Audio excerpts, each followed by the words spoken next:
আসসালামু আলাইকুম। এখন শুনবেন সংবাদ শিরোনাম। জীবন কাটছে জুলাই অভ্যুত্থানে দৃষ্টি হারানো অনেকের, গুরুতর আহতদের বিদেশ পাঠানোর দাবি। নানা ঘটনার পর আজ সিলেট অভিমুখে এনসিপির পদযাত্রা। পর্যায়ে 10টি করে ডায়ালাইসিস মেশিন দিচ্ছে সরকার, চালু হচ্ছে ফিজিওথেরাপি, জানালেন স্বাস্থ্যমন্ত্রী। চিকিৎসকদের সহযোগিতা কামানো। ঋণ ব্যবস্থাপনায় সরকারের নতুন উদ্যোগ, অ্যাসেট ম্যানেজমেন্ট কোম্পানিতে হবে ঋণ কেনা বেচা। কেন্দ্রীয় ব্যাংক ইতিবাচক বলল। যৌথ অভিযানের জেরে জর্ডানের মার্কিন ঘাঁটিতে দ্বিতীয় দিনের মতো তেহরানের অভিযান। 6 দিন বিরতির পর ইরানি ভূখণ্ডে চলছে যুক্তরাষ্ট্রের হামলা। এতক্ষণ শুনছিলেন সংবাদ শিরোনাম, এখন শুনবেন বিস্তারিত। আন্দোলনে হারানো চোখ ফেরেনি, তবে গণতন্ত্র ফিরেছে মানুষের ভোটাধিকার। দৃষ্টি হারানোর পাশাপাশি অনেকের হারিয়ে গেছে স্বপ্নটাও। তবে দু চোখের অন্ধকারে এখনো লেগে আছে বাংলাদেশকে ভালো রাখার অনুভব। দৃষ্টিশক্তি হারানোদের সরকার চিকিৎসা সহায়তা দিলেও গুরুতর আহতদের বিদেশে পাঠানোর দাবি জুলাই যোদ্ধাদের। বৈষম্য বিরোধী ছাত্র জনতার আন্দোলনে কেঁপে ওঠে পুরো বাংলাদেশ। পাল্টে যায় রাজনৈতিক প্রেক্ষাপট, প্রাণ হারান প্রায় 1400 মানুষ। আমি মোহাম্মদ নূর হোসেন, 24-এর গণ আন্দোলনের আমি 18 জুলাই আহত হই মিরপুর 2 নম্বর মডেল থানার সামনে। আহতের সংখ্যাও কয়েক হাজার। আর সুনির্দিষ্টভাবে বললে নূর হোসেনের মতো ওই আন্দোলনে চোখের দৃষ্টি হারানো মানুষের সংখ্যা প্রায় 800। মিরপুরে আন্দোলনের সময় 24-এর 18 জুলাই পুলিশের আক্রমণে আরেকজনকে বাঁচাতে গিয়ে ডান চোখে স্প্লিন্টার লাগে তার। আমাদের উপরে গুলি করতেছে নাকি এগুলো বৃষ্টি হচ্ছে কিছু বোঝার কোনো গতি ছিল না। দৌড় দিয়ে যাওয়ার পর যখন পিছনে চলে যাই ওই লোকটা পড়ে যায় নিচে। তো আমারও মনুষ্যত্ব বাধা খেলো যে জিনিসটা যদি আমি চলে যাই, ওনাকে যদি পাই, ওনাকে তো নাই কি করবে আল্লাহ ভালো জানে। তখন আমি ওনাকে যখন তুলতে যাই তখনই আমার ডান চোখের একটা স্প্লিন্টার আমার চোখে লাগে। 95% ড্যামেজ হয়ে যাওয়ার কারণে আমার চোখের রেটিনার কিছু অবশিষ্ট নেই, আমার অপটিক্যাল নার্ভসটা ড্যামেজ হয়ে গেছে। এই চোখে দেখার সম্ভব না, এমনকি চোখটা তুলে ফেলতে হতে পারে। একই দিনে রাজধানীর মেরুলবাড্ডায় আন্দোলন চলাকালীন স্প্লিন্টারের আঘাতে বাম চোখ আক্রান্ত হয় তানভীর হাসান তুষারের।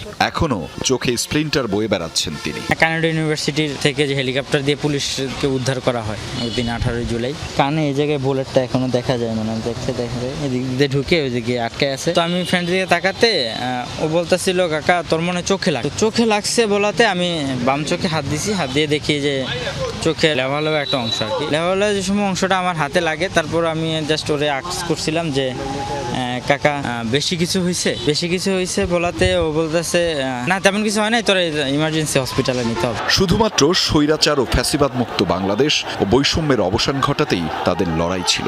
ছাত্র জনতার ত্যাগে কতটা তালাবদ্ধ কোনটিতে অস্ত্রোপচার হয় মাসে 2-4টে। সারা দেশের উপজেলা স্বাস্থ্য কমপ্লেক্সের অপারেশন থিয়েটার গুলো খুব একটা কাজে আসছে না রোগীদের। 80% হাসপাতালে নিয়মিত অস্ত্রোপচার হয় না, কোথাও সামান্য কারণ, কোথাও চিকিৎসক না থাকায় অচল অপারেশন থিয়েটার। অথচ বাইরের ছোট ছোট প্রাইভেট হাসপাতালে অনেক ধরনের অস্ত্রোপচার হয়। সারা দেশের বেহাল অপারেশন থিয়েটারের চিত্র তুলে এনে তালাবদ্ধ কক্ষ খুলে ভেতরে গিয়ে দেখা গেল হাসপাতালের আসবাবপত্র, যন্ত্রপাতি, ওটি টেবিল আর লাইটও আছে। পাশের কক্ষেও একই অবস্থা, মনে হতে পারে কোনো স্টোর রুম। বাস্তবে এটি একটি অপারেশন থিয়েটার। 30 বছর ধরে বন্ধ। ওটির জন্য নানা সরঞ্জামের বরাদ্দ এসেছে বছর, কিন্তু চালু হয়নি কখনোই। ওটি চালুর জন্য যে আসলে উপকরণগুলো সবকিছু আমাদের এখানে আসলে ব্যবস্থা নেই। যেমন আমরা যদি বলি যে একটি অ্যানেস্থেসিয়া মেশিন দরকার আমাদের, সেটি আমাদের নেই। আর যেটা প্রধান সমস্যা সেটা হচ্ছে আমাদের আসলে রেগুলার আমরা কোনো কনসালটেন্ট এবং অ্যানেস্থেসিওলজিস্ট পাচ্ছি না। খুলনার ফুলতলা উপজেলা স্বাস্থ্য কমপ্লেক্সে অপারেশন থিয়েটার খুঁজে পাওয়াই কঠিন। অস্ত্রোপচার বন্ধ, চলছে সংস্কার কাজ। এখানে অ্যানেস্থেসিয়ার চিকিৎসক নেই আর সার্জারির চিকিৎসক নেই যশোরের অভয়নগর স্বাস্থ্য কমপ্লেক্সে। মাঝে মধ্যে 2-1টা অপারেশন করেন পরিবার পরিকল্পনার চিকিৎসক। অপারেশন থিয়েটারটি বন্ধ, খোলা হয় শুধুমাত্র সপ্তাহে একদিন, শনিবার। ওই দিন অ্যানেস্থেসিয়ার চিকিৎসক আসেন আর তখন অস্ত্রোপচার হয়। বাংলাদেশের প্রায় বেশিরভাগ উপজেলাতেই এমন চিত্র, সেখানে অ্যানেস্থেসিয়ার ডক্টর থাকলে সার্জারি নেই, কিংবা সার্জারির চিকিৎসক থাকলে অ্যানেস্থেসিয়ার চিকিৎসক নেই। আবার কোথাও 2 চিকিৎসক থাকবার পরও ব্যবস্থাপনাগত ত্রুটির কারণে অপারেশন করা যায় না, অথচ রোগীরা এসে ভোগান্তিতে পড়েন, ঘুরে যান। সেটি বহু বছর এমন বাস্তবতায় কেটে গেলেও সরকার কিংবা রাষ্ট্রের কান পর্যন্ত পৌঁছায়নি, কিংবা এই সমস্যার সমাধান করা হয়নি। সারা দেশে উপজেলা স্বাস্থ্য কমপ্লেক্স 433টি। প্রায় ঋণ ব্যবস্থাপনায় নতুন উদ্যোগ নিতে যাচ্ছে সরকার। গঠন করা হচ্ছে ডিস্ট্রেসড অ্যাসেট ম্যানেজমেন্ট কোম্পানি। তৈরি হবে খেলাপি ঋণ কেনাবেচার আলাদা বাজার। ঋণ পুনর্গঠন, জামানত দখল, সম্পদ বিক্রি এবং অর্থ উদ্ধারে আদালতের আশ্রয় নিতে পারবে কোম্পানিটি। এর ফলে দীর্ঘদিন আটকে থাকা খেলাপি আদায়ের পথ সুগম হবে। বাংলাদেশ ব্যাংক বলছে, সংশ্লিষ্ট আইনটি কার্যকর হলে খেলাপি ঋণ কমে আসবে। তবে ঋণের বিপরীতে পর্যাপ্ত জামানত না থাকায় ব্যালেন্স শিট পরিষ্কারে এটা কতটা কাজে দেবে তা নিয়ে সংশয় রয়েছে। ব্যাংকিং খাতে এখন সবচেয়ে বড় মাথাব্যথার কারণ খেলাপি ঋণ। এটি কমিয়ে আনতে নানা উদ্যোগ নিয়েছে বাংলাদেশ ব্যাংক। স্বল্প ও মধ্যমেয়াদী পরিকল্পনার পাশাপাশি হাতে নেওয়া হয়েছে দীর্ঘমেয়াদী পরিকল্পনা। এরই অংশ হিসেবে প্রণয়ন করা হচ্ছে দুর্দশাগ্রস্ত সম্পদ ব্যবস্থাপনা আইন 2026। আইন বাস্তবায়নে বাংলাদেশ ব্যাংকের অধীনে ডিস্ট্রেসড অ্যাসেট ম্যানেজমেন্ট ইউনিট থাকবে। সম্পদ ব্যবস্থাপনা কোম্পানির অনুমোদন ও তদারকির দায়িত্বে থাকবে এই ইউনিট। ব্যাংক আর্থিক প্রতিষ্ঠান তাদের অনাদায়ী, ঝুঁকিপূর্ণ এবং অবলোপন করা ঋণ এই কোম্পানির কাছে বিক্রি করতে পারবে। পরে কোম্পানিটি নিজ দায়িত্বে টাকা আদায়ের উদ্যোগ নেবে। জামানত দখল ও বিক্রিতে আইনের আশ্রয় নিতে পারবে। এই আইন কার্যকর হলে খেলাপি ঋণের পরিমাণ কমিয়ে আনা সম্ভব হবে বলে আশা বাংলাদেশ ব্যাংকের। এই আইন প্রণয়নের মুখ্য উদ্দেশ্যই তো খেলাপি ঋণ কমিয়ে আনা।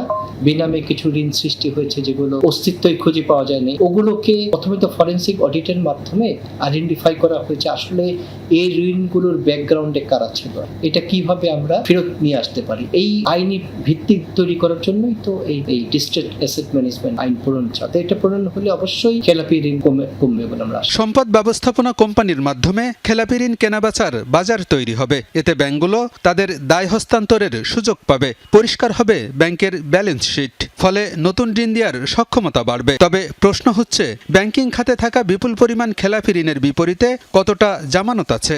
না থাকলে এই ঋণ কিনতে আগ্রহী হবে। এরপর আবারও ইরানে হামলা চালিয়েছে যুক্তরাষ্ট্র। দেশটির দক্ষিণাঞ্চল জুড়ে ভয়াবহ বোমা বর্ষণ করেছে মার্কিন বাহিনী। কমপক্ষে 3 জনের প্রাণহানির খবর পাওয়া গেছে। আরো কঠোর হামলার হুঁশিয়ারি দিয়েছেন মার্কিন প্রেসিডেন্ট ডোনাল্ড ট্রাম্প। জবাবে টানা দ্বিতীয় দিনের মতো জর্ডানে মার্কিন ঘাঁটি লক্ষ্য করে ক্ষেপণাস্ত্র ছুড়েছে ইরান। প্রায় এক সপ্তাহ শান্ত থাকার পর আবারও যুক্তরাষ্ট্রের হামলায় কেঁপে উঠল ইরানি ভূখণ্ড।